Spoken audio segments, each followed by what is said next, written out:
भगवान कहते हैं भैया जो मेरी अनमितता भक्ति करता है,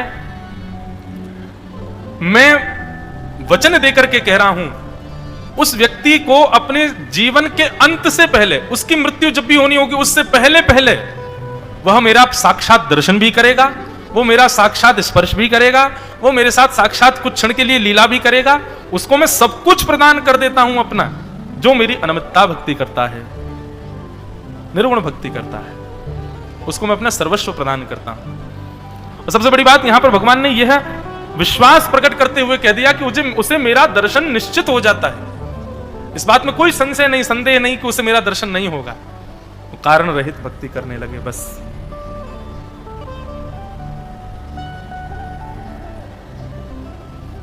भीष्म पितामह से भगवान पूछते हैं, पितामह भीष्म, आपके चित्त में इतना ही प्रेम यदि मेरे लिए था तो आप पांडव पक्ष में क्यों नहीं रहे, कौरव पक्ष में क्यों गए? तो भीष्म पितामह इसका इतना सुंदर उत्तर देते हैं कि भगवान के नेत्र सजल हो जाते हैं। पितामह भीष्म कहते हैं, बोले भगवान, प्रेमी के सन्मुख रहने में जो सुख है ना, वो बगल में रहने में नहीं है। प्रेमी के बगल में रहेंगे तो प्रेमी का रूप कैसे दिखेगा? प्रेमी के बगल में रहेंगे तो उसका आधा रूप ही दिखेगा, आधा अंग ही दिखेगा। अपने प्रियतम को पूर्ण रूपेण यदि देखना है तो उसके लिए तो सन्मुख जाना पड़ेगा ना। बस इसलिए, ताकि आपके एक एक अंग और एक एक भंगिमा का मैं पूर्ण रूपेण दर्शन कर सकूं, आप पूर्ण रूपेण मुझे दृष्टि गोचर होते रहो, इसके लिए मैं कौरव पक्ष में गया, ताकि आप मुझे दिखाई देते रहो। पांडव पक्ष में होता तो नाथ दो लाभ से वंचित हो जाता। एक तो बहुत सामीप्य मिल जाता आपका, बहुत सामीप्य की वजह से दोष आ जाता है, तो बहुत सामीप्य से बच जाता। और दूसरा, अगर पांडव पक्ष में होता तो अगल बगल पीछे खड़ा होना पड़ता मुझको, और आपका दर्शन नहीं हो पाता। आपके दर्शन की अभिलाषा से मैं कौरव पक्ष में, मतलब अपना अंत स्वीकार है, पर अंतिम श्वास तक प्रेम कहीं भी हमारा विचलित हो, यह स्वीकार नहीं है। ये अनमितता भक्ति है। मुझे दिखते रहो बस, ऐसी भावना। अनमितता भक्ति के कितने प्रयोजन बताएं आपको। वैसे तो अभी एक कथा मेरे चित्त में आ रही है, इसमें अनमितता भक्ति ही है, पर उसमें एक कामना प्रकट हो गई है, पर वो कामना भी इतनी प्रिय लगी ठाकुर जी को, इसीलिए वो अनमितता भक्ति है। पुंडलीक की भक्ति भी अनमितता भक्ति है। भगवान पंडरीनाथ पुंडलीक के यहां गए, अपनी माता पिता की सेवा कर रहे पुंडलीक, जैसे ही भगवान द्वार पर जाकर के खड़े हो गए, पुंडलीक कहने लगे, कौन है भैया द्वार पर? भगवान कहने लगे, हम आए हैं द्वारिकाधीश, हम आए हैं जगत नियंता जगदाधार त्रिलोकीनाथ, तुमको दर्शन देने आए हैं। बोले अभी मैं व्यस्त हूं, माता पिता की सेवा कर रहा हूं, बाद में आइएगा, अभी बहुत व्यस्तता है मुझे। साथ में रुक्मणी जी भी गई थी। रुक्मणी बोली कि कैसे भक्त के यहां आ गए हो, ये तो आपको निमंत्रण भी नहीं दिया इसने, इसे बुलाया भी नहीं, तब भी चले आए। भगवान बोले बस ऐसे ही भक्त तो मुझे प्रिय हैं। अब देखो यहां पर पुंडलीक कोई साधना जप नियम तब कुछ नहीं कर रहा है, उसकी अनमितता भक्ति है। वो केवल अपने माता पिता की सेवा में व्यस्त है, अपने माता पिता को सर्वस्व मान के सेवा कर रहे हैं। उसी से रीझ गए ठाकुर जी, क्योंकि यहां पर कोई कारण नहीं है ना सेवा का, बस सेवा है, हमारे प्रियजन रीझ हैं। वो सेवा के भाव से पुंडलीक अपने माता पिता की सेवा में, ठाकुर जी द्वारिका से दौड़ के आए उसको दर्शन देने। रुक्मणी जी कहने लगी, आप भी कहीं भी चले आते हो, कोई बुलाता नहीं है तब भी चले आते हो। भगवान बोले ऐसे हो कि हाँ तो मैं जरूर आता हूं जो नहीं बुलाते हैं, लेकिन बस उनके चित्त में निष्काम प्रेम होना चाहिए। प्रेम भले ही ठाकुर जी के प्रति हो, यह भी बंधुओं आवश्यक नहीं। पुंडलीक जी से सीखो, वो तो माता पिता से प्रेम करते थे, तो पंढरपुर में पंडरीनाथ प्रकट हो गए। प्रेम होना चाहिए स्वच्छंद, चाहे जिससे भी हो, काम रहित, अनमित, किसी कारण से नहीं, अकारण।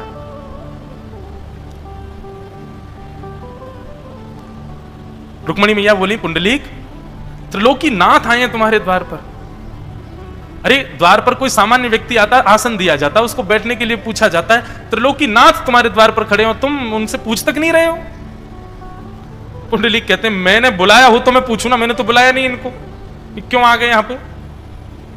रुक्मणी जी ने हाथ पकड़ी, चलो अभी यहाँ से। बाबा बोले नहीं जाना नहीं है, इससे तो मिलके ही जाऊंगा, अब तो मेरा और मन कर रहा है, मैं तो ऐसा प्रेमी माता पिता के चरण कमलों का, अब तो इससे निश्चित मिलूंगा। रुक्मणी मैया बोली, बोले पुंडलीक कोई आसन तो दे दो ठाकुर जी को। पुंडलीक ने माता पिता की सेवा में व्यस्त विचार करने लगा, जब से आए हैं परेशान कर रहे हैं, सेवा नहीं करने दे रहे मुझे, अब आसन और दो। तुरंत एक ईंट खिसका दी ठाकुर जी की ओर, और लीजिए प्रतीक्षा करिए जब तक मैं सेवानिवृत्त ना हो जाऊं।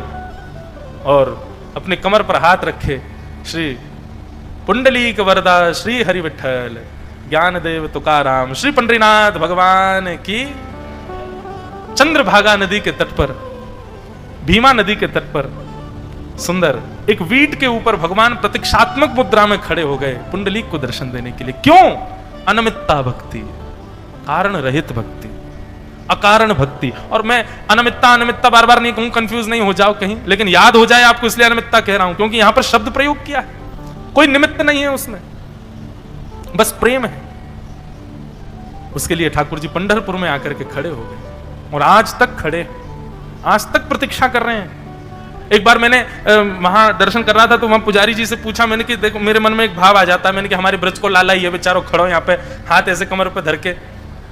मैंने हमारे मन में तो ऐसा भाव आ जाए, मैंने कि ठीक है पुंडलीक से मिल मिला लिए सब है, अब तो हाथ नीचे कर लो, अब क्यों खड़े हैं ऐसे, पुंडलीक से मिल लिए ठाकुर जी, अब क्यों खड़े हैं। तो उनका इतना सुंदर भाव, बोले कि यहां ठाकुर जी दर्शन देने के लिए नहीं, दर्शन करने के लिए आए थे भक्त का।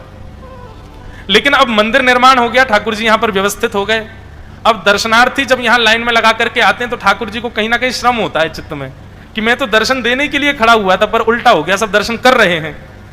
इसलिए ठाकुर जी ऐसी मुद्रा अभी तक बना के खड़े हैं कि मानो दर्शनार्थी को यह लगे वो नहीं, मैं ही उसके लिए खड़ा हूं यहां पे, उसको दर्शन करने के लिए। और दूसरा भाव उन्होंने कहा कि इतने श्रमित हो जाते हैं सब लोग, लाइन लगती है लंबी, तो ठाकुर जी का ऐसी मुद्रा देख करके सबका श्रम दूर हो जाता है। ठाकुर जी सबसे कहते हैं तुम भी ऐसे खड़े हो जाओ, थोड़ा श्रम दूर होगा। श्रम रहित करने के लिए व्यक्ति ऐसा खड़ा होता है। तीसरा भाव उन्होंने बहुत सुंदर बताया, बोले क्या? बोले भैया लाखों लोग दर्शन करते हैं सुबह से शाम तक, निश्चित ही लाखों में एक कोई माता पिता मातृ पितृ चरण कमल का भक्त आता तो होगा पुंडलीक भगवान के यहां पर श्री दत्त अपने विठल भगवान का दर्शन करने, तो उन लाखों लोगों में एक पुंडलीक के भांति भाव वाला आता होगा, उसके लिए ठाकुर जी खड़े, उसके लिए ठाकुर जी खड़े। अनमित्ता भक्ति। भगवान कहते हैं पश्यन्ति ते में रुचिरान्यनम संत प्रसन्न वक्त रुडलोचनानी। और उसको मेरा दर्शन कैसा होगा? ऐसा नहीं कि मैं उसको स्वप्न में, देखो 3 प्रकार की विधा है दर्शन की, स्वप्न दर्शन, अनुभव दर्शन और प्रत्यक्ष दर्शन। ठाकुर जी जब दर्शन देने का मन बनाएंगे सबसे पहले स्वप्न में आएंगे, फिर अनुभूति कराएंगे, अनुभव कराने लग जाएंगे, धीरे धीरे आपको आभास होगा कि ये तो ठाकुर जी ने किया। और तीसरा होगा प्रत्यक्ष। तो प्रत्यक्ष भी ऐसा नहीं होगा कि ठाकुर जी आपको दिख गए या छद्म भेष में आए और आकर के चले गए।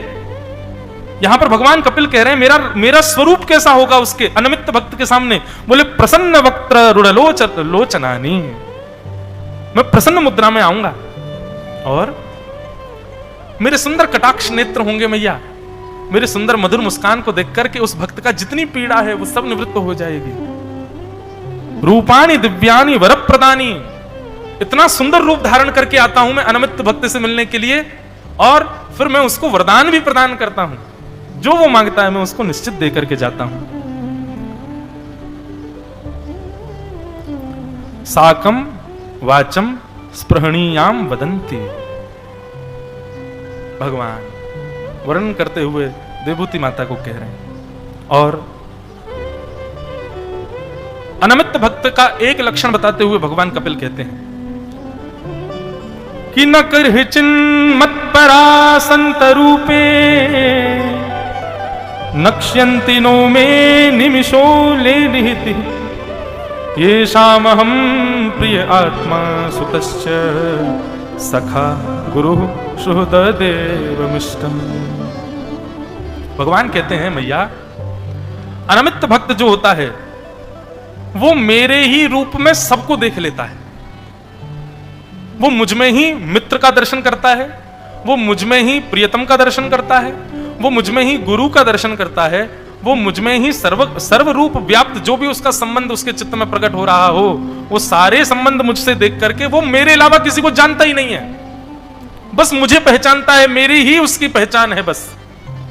अगर मैं अन्यत्र किसी के प्रति कोई और बात बताए कि वो देव हैं वो देव हैं, वो कहेगा तो हम जानते नहीं। हमारे वृंदावन की एक बड़ी सुंदर घटना है, श्रीमद वल्लभाचार्य जी महाराज वृंदावन पधारे, वल्लभाचार्य जी चलते थे तो उनके आगे बड़े शिष्य चलते थे मार्ग साफ करवाते हुए। जैसे अब हमारा भी अपरस का भाव है, कोई छुए ना, तो एक आध लोग ऐसे रखते हैं साथ में, वो आगे से भैया छूना नहीं, महाराज जी को छूना नहीं। मेरा ऐसा स्वभाव नहीं है, लेकिन कभी कभी मन में आता। अच्छा एक बात और बताएं, महाराज जी स्पर्श का एक अनुभव और किया कथाओं में भी।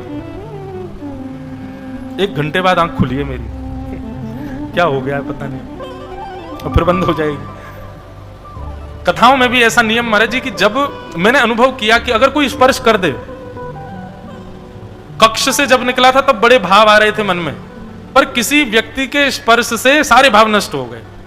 मंच पे आते ही शून्य हो गया, कुछ बोल आ ही नहीं रहे, वो भाव ही नहीं निकल पा रहे। तो स्पर्श का ये दोष भी देखा है कि अब कथा में भाव तो चाहिए, तो कई बार अब सबको ऐसा नहीं कोई दोष है, अब आप कहां से आए, किस भाव से आए, क्या खा के आए, क्या करके आए, उसका स्पर्श पर प्रभाव तो पड़ता है।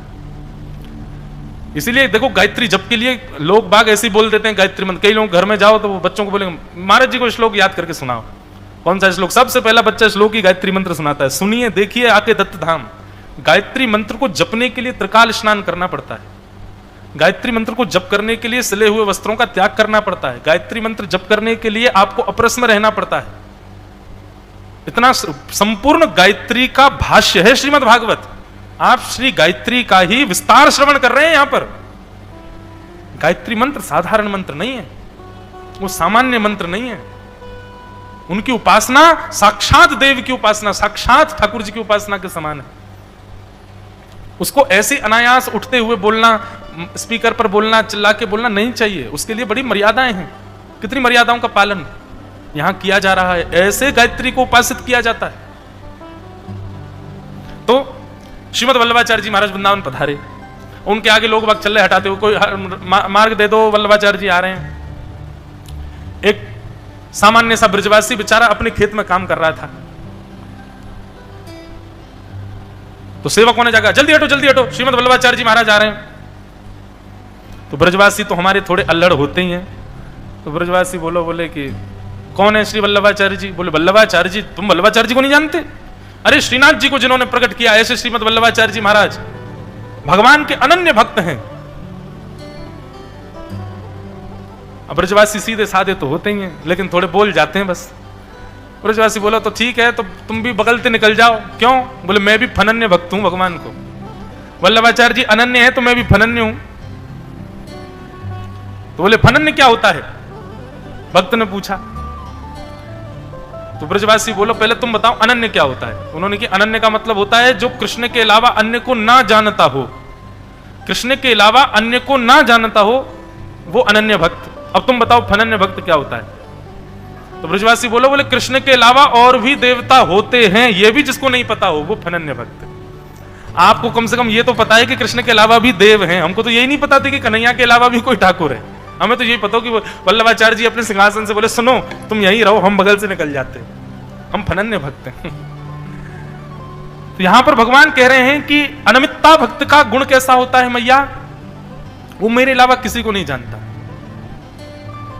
मेरी कोई कितनी भी निंदा कर दे पर उसका विश्वास कभी नहीं डगमगाता। मेरी कोई कितनी भी अवहेलना कर दे पर उसका प्रेम मेरे प्रति कभी कम नहीं होता।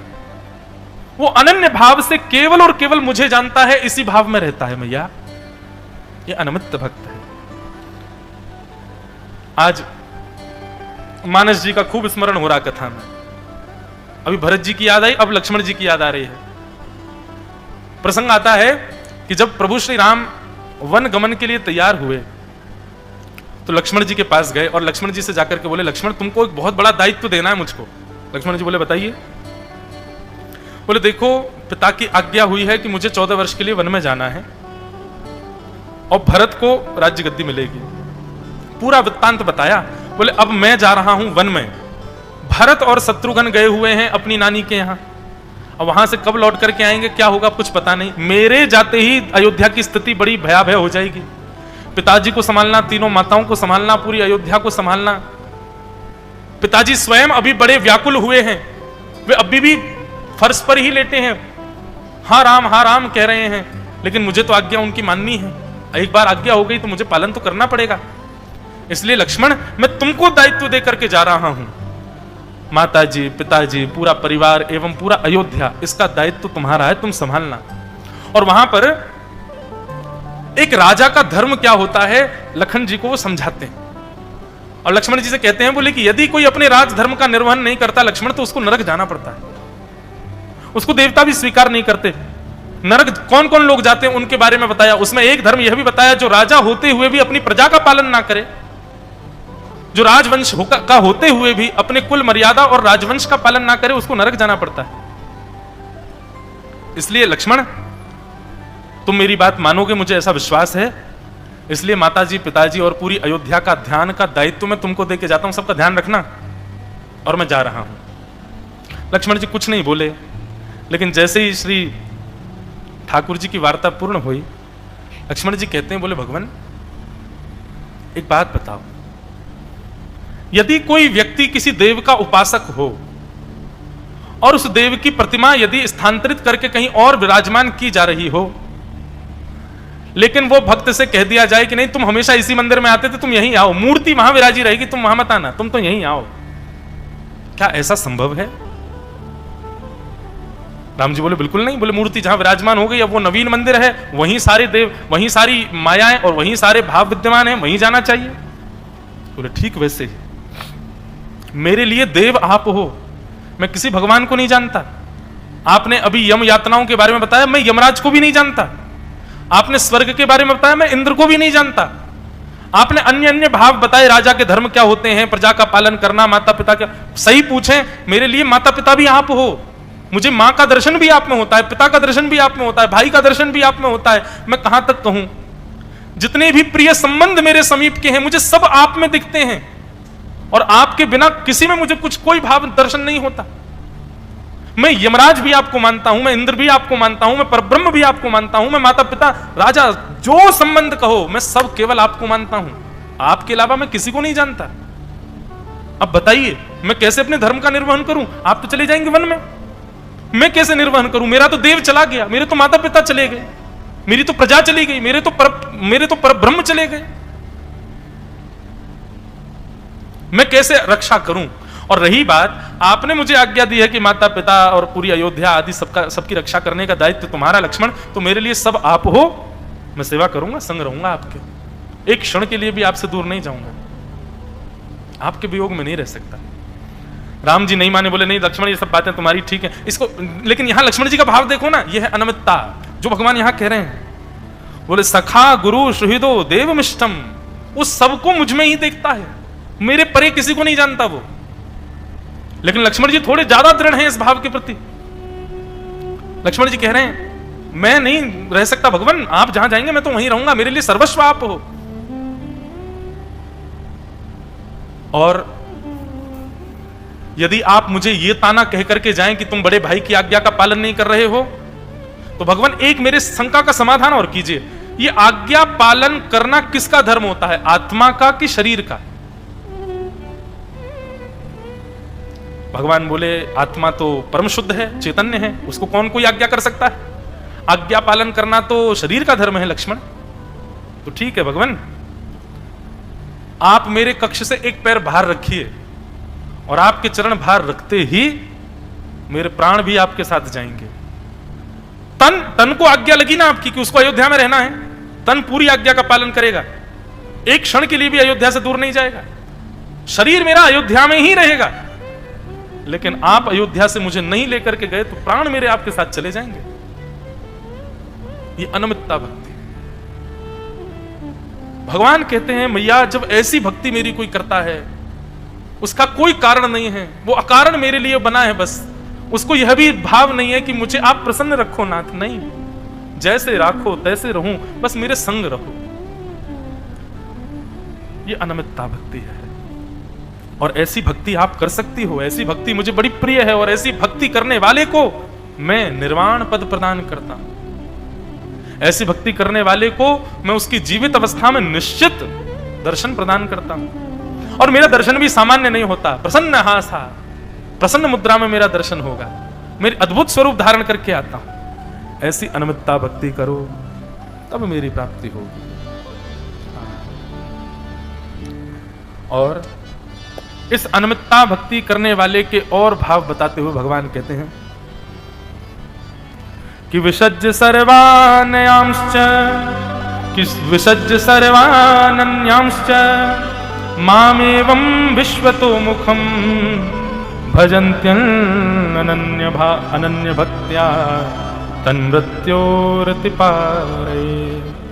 भगवान कह रहे हैं भैया, जो इस प्रकार मेरी भक्ति करता है, मैं उस व्यक्ति को मृत्यु के भय से निवृत्त कर देता हूं। मतलब स्पष्ट रूप से भगवान कह रहे हैं, अनमितता भक्ति करने वाले व्यक्ति की मृत्यु नहीं होती है। तो क्या होता है? बोले या तो मैं स्वयं लेने के लिए आता हूं या फिर मेरे दूत उसको लेने के लिए जाते हैं। नहीं तो हम आप सब लोगों की मृत्यु होती है तो अंतिम श्वास लेते समय मृत्यु देवी आती हैं या फिर यमराज आते हैं। अच्छे कर्म किए होंगे तो स्वर्ग के गंधर्व आते हैं। परंतु भगवान यहां कह रहे हैं, अनमितता भक्ति करते हुए प्राण त्याग देने वाले भक्त के मैं मृत्यु के भय को दूर कर देता हूं और फिर उसको मेरी ही प्राप्ति होती। मैं ही आता हूं उसको ले जाने के लिए, उसको अपने साथ लेकर के जाता हूं। और भगवान इस प्रकार यहां पर और भी कई बात बताई है भगवान ने। स्पष्ट रूप से भगवान देवभूति माता के सामने कह देते, मैं ही एक पर ब्रह्म हूं, मैं ही साक्षात भगवान हूं, मैं ही साक्षात जगदीश्वर हूं। मेरी शरण ग्रहण करो, मैं आपको अभय पद प्रदान करूंगा। मेरे अलावा कोई अभय पद नहीं दे सकता। यदि आप अन्य देवों की उपासना करते हैं, उपासना कीजिए, कोई आपत्ति नहीं है, परंतु आपको अभय पद तो केवल और केवल मेरे और मेरे अवतारों से ही प्राप्त हो सकता है। सूर्य की उपासना कर लीजिए, परंतु सूर्य भी प्रकाश मेरे भय से ही देता है। चंद्र की उपासना कर लीजिए, लेकिन चंद्र भी मेरे ही भय से प्रकाशित होता है, शीतलता प्रदान करता है। वायु की उपासना कर लीजिए, परंतु वह वायु भी मेरे ही भय से बहती है। सबका नाम लेते हुए कहा, भगवान ने कहा सबको भजो, परंतु अपनी एक मति, एक निष्ठिर मति उसको स्थिर करके मेरे चरणारविंदों में लगाओ मैया।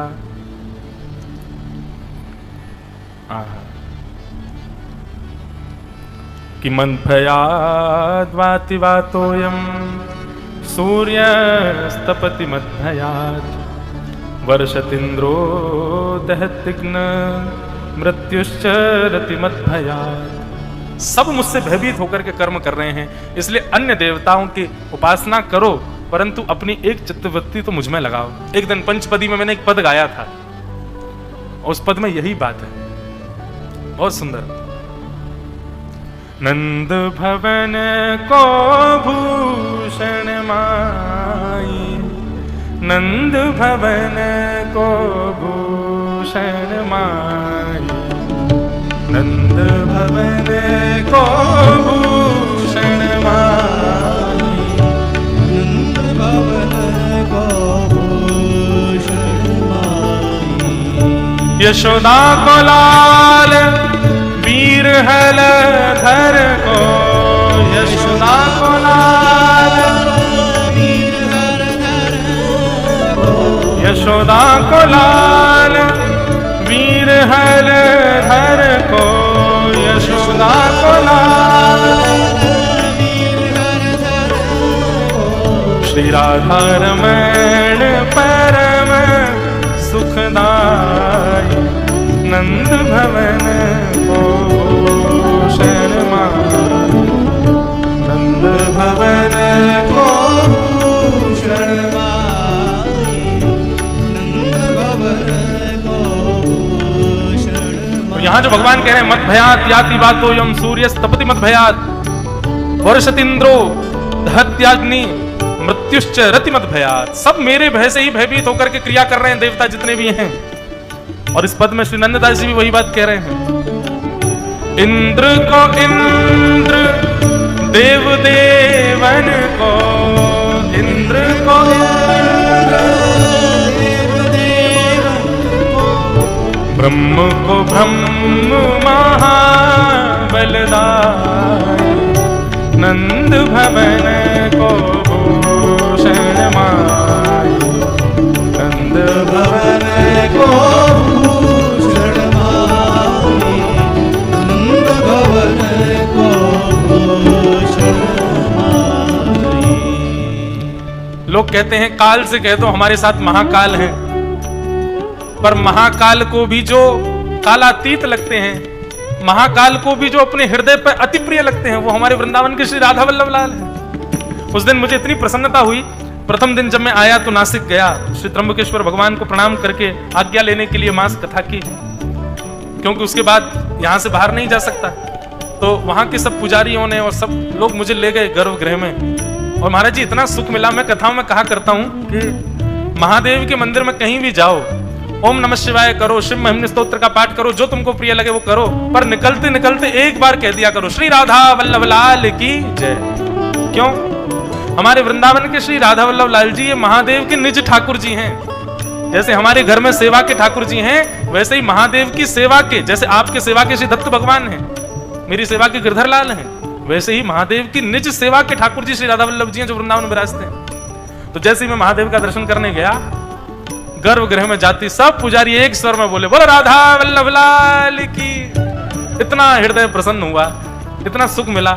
वो सब बोले हम रोज बोलते हैं त्र्यंबकेश्वर भगवान से राधा वल्लभ लाल की जय। बोले आपने बताया तब से महादेव को रोज वृंदावन की याद दिलाते। मैंने कहा मैं धन्य हो गया कि आपने स्वीकार किया मेरे भाव को।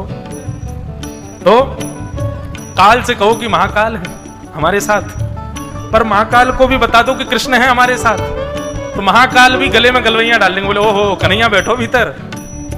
काल को काल ईश ईशन को, काल को काल ईश ईशन, वरुण को वरुण महाबल जाय, नंद भवन को भूषण माय, नंद भवन को भूषण माय, नंद भवन को।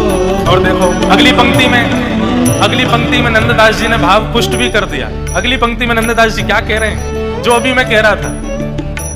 शिव को धन संतन को सर्वस, शिव को धन संतन को सर्वस, शिव को धन संतन को सर्वस, शिव को धन संतन को सर्वस, महिमा वेद पुराण गाय, नंद भवन को भूषण माय, नंद भवन को भूषण माय, नंद भवन को भूषण माय। हे नंददास को जीवन गिरधर, नंददास को जीवन,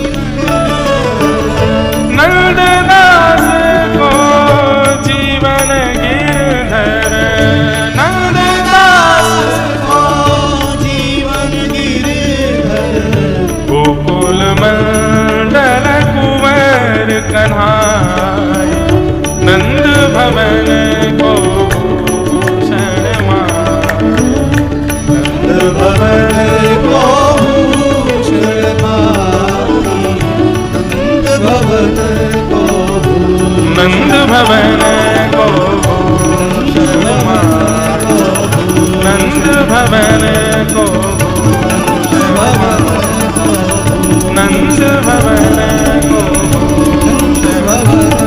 जय जय राम कृष्ण हरि, जय जय राम कृष्ण हरि, जय जय राम कृष्ण हरि, जय जय राम कृष्ण हरि, जय जय राम कृष्ण हरि, जय जय राम कृष्ण हरि।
पुंसां निःश्रेयसोदय तीव्रेण भक्ति योगेन मनो मय्यर्पितं स्थिरम। भगवान कहते हैं, हे मैया, कहीं भी हो, कैसा भी हो, कैसी भी परिस्थिति में हो, बस कहीं भी रह करके, किसी भी स्थिति में हो करके कुछ ना भी कर पाए, केवल एक काम करे, तीव्रेण भक्ति योगेन।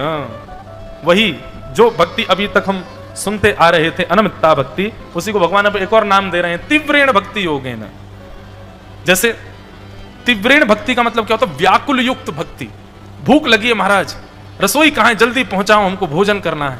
तो ये व्याकुल, ऐसी व्याकुलता, उसमें तीव्रता आ जाए, तीव्रेण भक्ति योगेन। भगवान कहते हैं, जो मेरी तीव्रता से भक्ति करता है, मनोभाव मुझे अर्पित करता है, मय्यर्पितं स्थिरम, मुझे स्थिर होकर के अपना मन प्रदान करता है, मैया वो कैसे किसी काल में भी हो, मैं उसको दर्शन निश्चित देता हूं। ये मेरी अनमित्ता भक्ति है, इसको करके आप मुझे भी प्राप्त कर सकती हो, मैं इससे प्रसन्न भी रहता हूं और आपको निर्वाण पद की प्राप्ति भी हो जाएगी। बोल कपिल देवभूति संवाद की जय, बोल कपिल नारायण भगवान की जय। मैया का ये समाधान भगवान कपिल दे रहे हैं, बहुत सुंदर है बंधुओं, कपिल देवभूति संवाद। अब आगे देवभूति माता और प्रश्न करेंगी और उन सबके उत्तर में भगवान सुंदर सांख्य योग का निरूपण करेंगे। हम लोग बड़े प्रेम और भाव से श्रवण करेंगे उस विषय को भी। अब आगे अन्य अन्य भाव और भी सुंदर सुंदर आएंगे, अष्टांग योग आदि, एवं भगवान के श्री विग्रहों के दर्शन में कौन सा विग्रह श्रेष्ठ है, कितने प्रकार के भक्त होते हैं, उनमें कौन सा भक्त प्रिय है। इस प्रकार हम लोग सब आगे का विषय श्रवण करेंगे। बड़े आनंद के साथ आज के भाव को यहीं विश्राम देते हैं। बोलो श्री दत्त भगवान की, गोदावरी मैया की, देवादिदेव श्री त्र्यंबकेश्वर महादेव की, अवधूत चिंतन श्री गुरुदेव दत्त। एक भाव और, महाराज जी हमारी कथा जिस दिन यहाँ विश्राम हो रही है उस दिन अक्षय तृतीया है ना, उस दिन अक्षय तृतीया है संभवतः, और अक्षय तृतीया पर हमारे ठाकुर जी का एक विशेष चंदन यात्रा उत्सव होता है, तो उसकी तैयारियों में हम लग जाएंगे अभी से ही महाराज जी के साथ में। जाते जाते ऐसा कर जाएंगे कि श्री दत्त भगवान भी याद करें कि हाँ भैया अभी मत जाओ, फिर दोबारा आ जाओ। तो चंदन यात्रा खूब भाव से करेंगे। उसमें एक सेवा महाराज जी सबको, हम ऐसा भाव, आपकी आज्ञा होगी तो चंदन घिसना पड़ता है, ठाकुर जी को खूब चंदन का ही श्रृंगार होता है उस दिन। तो एक समय आप नियुक्त करके और बताएं, गंगा स्नान करके अपरस में आकर के उतनी देर वहाँ चंदन घिसे। श्री दत्त भगवान का भी उस दिन चंदन का श्रृंगार हो, श्री गिरधर लाल जी का भी चंदन श्रृंगार, चंदन यात्रा होगी और सबको सेवा का अवसर मिले। ऐसा अगर आपकी आज्ञा, श्री दत्त भगवान की आज्ञा होगी तो ऐसा एक भाव 2-3 दिन में प्रारंभ करेंगे। एक समय नियुक्त कर देंगे, एक स्थान नियुक्त कर देंगे, वहाँ रोज चंदन घिसा जाए ठाकुर जी की सेवा के लिए और सबको सेवा का ये अवसर प्राप्त हो। और उस दिन जो भी यहाँ कर सकेंगे, सुंदर उत्सव होगा, सुंदर सजाएंगे पूरे मंदिर को। अक्षय तृतीया पर हमारे वृंदावन में तो कहते हैं महाराज जी जो करो वो सब अक्षय हो जाता है, उसका कोई क्षय नहीं कर सकता। इसलिए हम तो बस एक ही बात कहते हैं कि अक्षय तृतीया पर दान पुण्य तो सब करते ही हैं, अक्षय तृतीया पर पुण्य कर्म तो सब करते ही हैं। आप बस एक काम करना, हम भी यही करेंगे। दत्त प्रभु के चरणों में उस दिन अंतिम दिन होगा हमारा यहाँ पर अक्षय तृतीया पर, बस ठाकुर जी से निवेदन करेंगे, चरणों में प्रार्थना करेंगे कि नाथ हमारी भक्ति को, हमारे प्रेम को और हमारे भाव को आप स्वीकार करके अक्षय बना दो, उसका कभी क्षय ना हो, वो सदा अक्षुण्ण रहे। हमारा जो प्रेम है ठाकुर जी के प्रति वो अक्षय हो जाए, उसका कभी क्षय ना हो सके। अरे पुण्यों को अक्षय करने से क्या लाभ? पुण्य किसके लिए अक्षय करने हैं? स्वर्ग जाने के लिए। पुण्य आदि सब करो पर ठाकुर जी के चरणों में अर्पित कर दो सब, और ठाकुर जी से कहो बस हमारे पास तो प्रेम रहा है और उसको आप अक्षय कर दो नाथ, ऐसी भावना। अक्षय तृतीया के साथ ही मंगलमय कथा विराम होगी, सुंदर उत्सव होगा विश्राम वाले दिन। उससे पहले भी 1-2 उत्सव, 3-4 उत्सव हम कर ही देंगे, कुछ ना कुछ भाव रखेंगे। महाराज जी की कोई आज्ञा है?